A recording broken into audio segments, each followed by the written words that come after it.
السلام علیکم ورحمۃ اللہ تعالی وبرکاتہ. الحمد للہ رب العالمین والصلاة والسلام علی اشرف الانبیاء والمرسلین وعلی آلہ وصحبہ اجمعین وبعد. درود پر اللہم صلی علی سیدنا مولانا محمد معدن الجود والکرم وآلہ وصحبہ وبارک وسلم. آج انشاءاللہ عز و جل مزید قرآن مضامین پر مشتمل اس کتاب میں سے چند باتیں آپ کے سامنے پیش کی جائے گی. بسم اللہ الرحمن الرحیم. منافقین کی ایک اور سازش. جنگ احد میں جو منافقین نے مسلمانوں کے خلاف ایک سازش کی تھی اس کے متعلق کچھ بیان اس کتاب میں موجود ہے جو آپ کے سامنے انشاءاللہ پیش کرتا ہوں. یہاں تو صرف منافقوں کی ایک خطرناک سازش کا ہم ذکر کریں گے جو جنگ احد کے دن ان بدبختوں نے رسول خدا صلی اللہ علیہ وسلم کے خلاف کی تھی، جس پر قرآن شریف نے روشنی ڈالی ہے اور جو بہت ہی قابل عبرت اور نہایت ہی نصیحت آموز ہے. اور وہ یہ کہ نبی کریم صلی اللہ علیہ وسلم جب مدینہ شریف سے باہر جنگ کے لیے نکلے، یعنی جنگ احد میں، تو 1000 کا لشکر پرچم نبوت کے نیچے تھا. اس لشکر میں 300 منافقین بھی عبداللہ ابن ابی کی سرکردگی میں ہم رکاب تھے.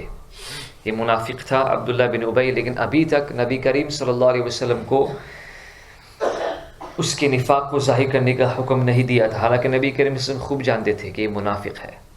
تو اس کے ساتھ بھی 300 لوگ تھے، تو کل ملا کر کے 1000 لوگ تھے. منافقین پہلے ہی کفار مکہ کے ساتھ یہ سازش کر چکے تھے کہ مخلص مسلمانوں کو بزدل بنانے کے لیے یہ طریقہ اختیار کریں گے کہ شروع میں مسلمانوں کے لشکر کے ساتھ نکلیں گے، پھر مسلمانوں سے کٹ کر مدینہ واپس آ جائیں گے. یعنی ہم سب ساتھ میں جائیں گے لیکن بیچ راستے میں واپس آ جائیں گے. چنانچہ منافقوں کا سردار یہ بہانہ بنا کر لشکر اسلام سے کٹ کر جدا ہو گیا کہ جب محمد صلی اللہ علیہ وسلم نے ہم تجربہ کاروں کی بات نہیں مانی کہ مدینہ میں رہ کر مدافعانہ جنگ کرنی چاہیے، بلکہ اکھڑ نوجوانوں کی بات مان کر مدینے سے نکل پڑے، تو ہم کو کیا ضرورت ہے کہ ہم اپنی جانوں کو ہلاکت میں ڈالیں. معاذ اللہ، یہ انہوں نے بکا. مگر الحمدللہ کہ منافقوں کا مقصد پورا نہیں ہوا، کیونکہ مخلص مسلمانوں پر ان لوگوں کے لشکر اسلام سے جدا ہو جانے کا مطلقاً کوئی اثر نہیں پڑا.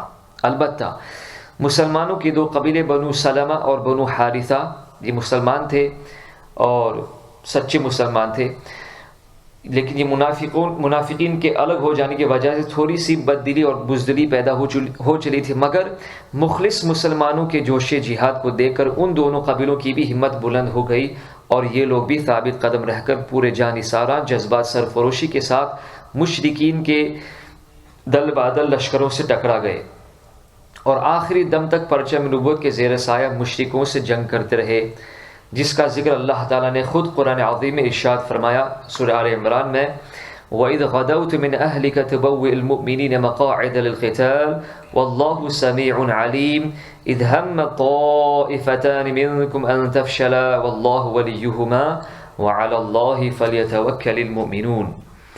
اور یاد کرو اے پیارے محبوب صلی اللہ علیہ وسلم، جب صبح کو تم اپنے دولت خانے سے برآمد ہو کر مسلمانوں کو لڑائی کے مورچوں پر قائم کر رہے تھے، اور اللہ تعالیٰ سب سنتا اور جانتا ہے، جب تم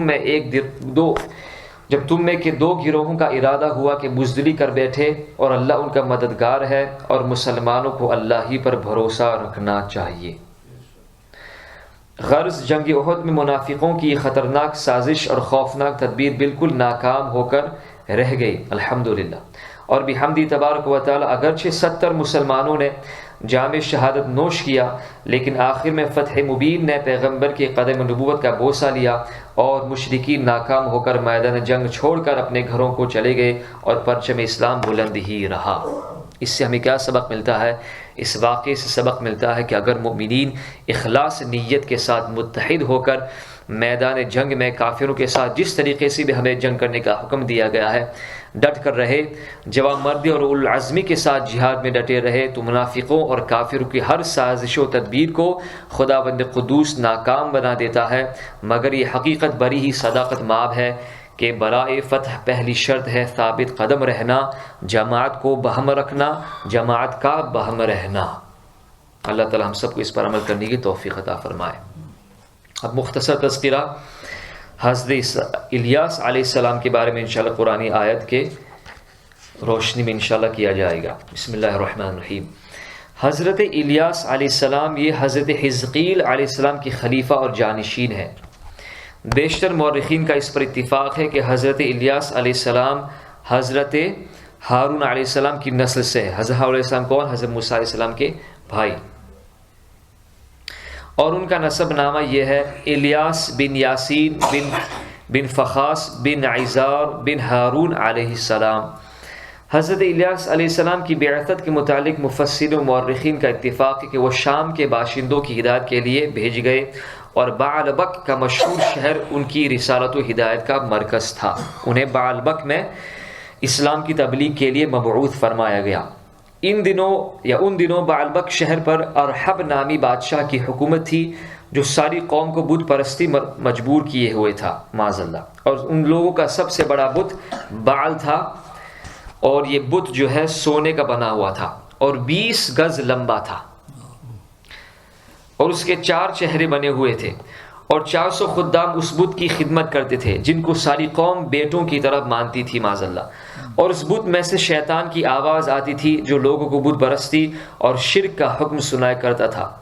اس ماحول میں حضرت الیاس علیہ السلام ان لوگوں کو توحید اور خدا پرستی کی دعوت دینے لگے، مگر قوم ان پر ایمان نہیں لائی، بلکہ شہر کا بادشاہ ارحب اور ان کا دشمن جاں بن گیا، اور اس نے حضرت الیاس علیہ السلام کو قتل کر دینے کا ارادہ کر لیا معاذ اللہ۔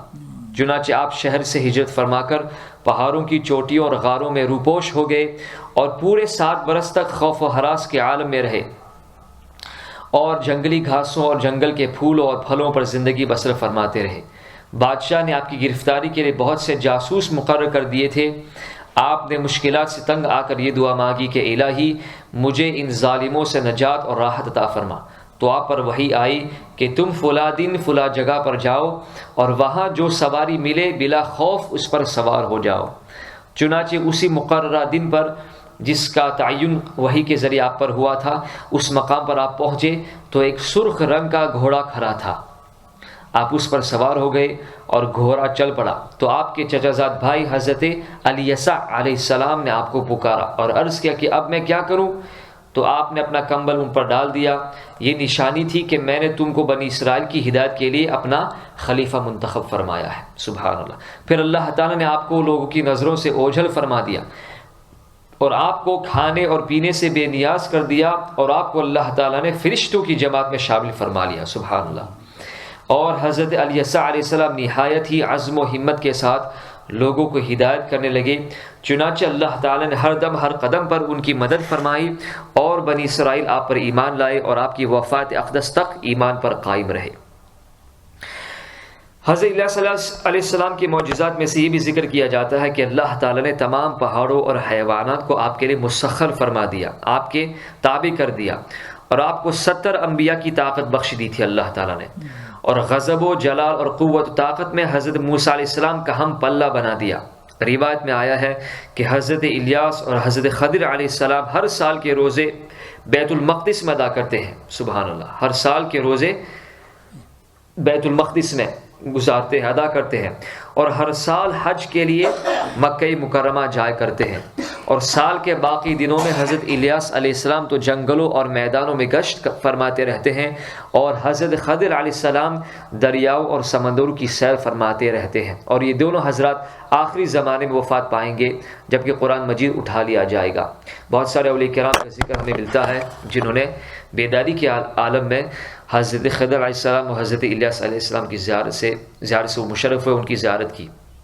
حضرت انس رضی اللہ تعالیٰ سے ایک حدیث مروی ہے کہ ہم لوگ ایک جہاد میں رسول اللہ صلی اللہ علیہ وسلم کے ساتھ تھے، تو راستے میں ایک آواز آئی کہ یا اللہ تو مجھ کو حضرت محمد صلی اللہ علیہ وآلہ وسلم کی امت میں بنا دے، جو امت مرحومہ اور مستجاب الدعوات ہے۔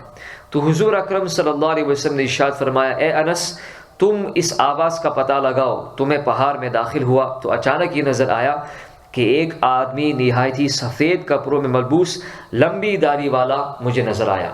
جب اس نے مجھے دیکھا تو پوچھا کہ تم رسول اللہ صلی اللہ علیہ وسلم کے صحابی ہو؟ تو میں نے عرض کیا جی ہاں۔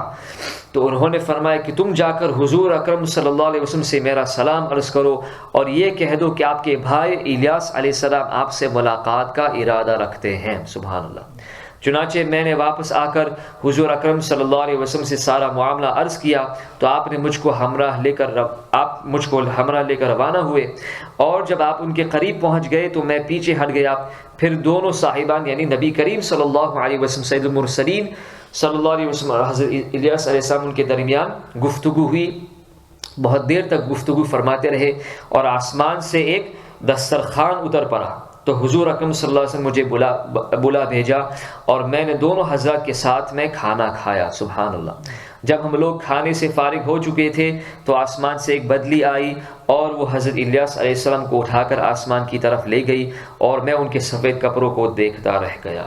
اللہ تعالی ہم سب کو قرآنی مضامین سمجھنے اس پر عمل کرنے کی توفیق عطا فرمائے۔ صلی اللہ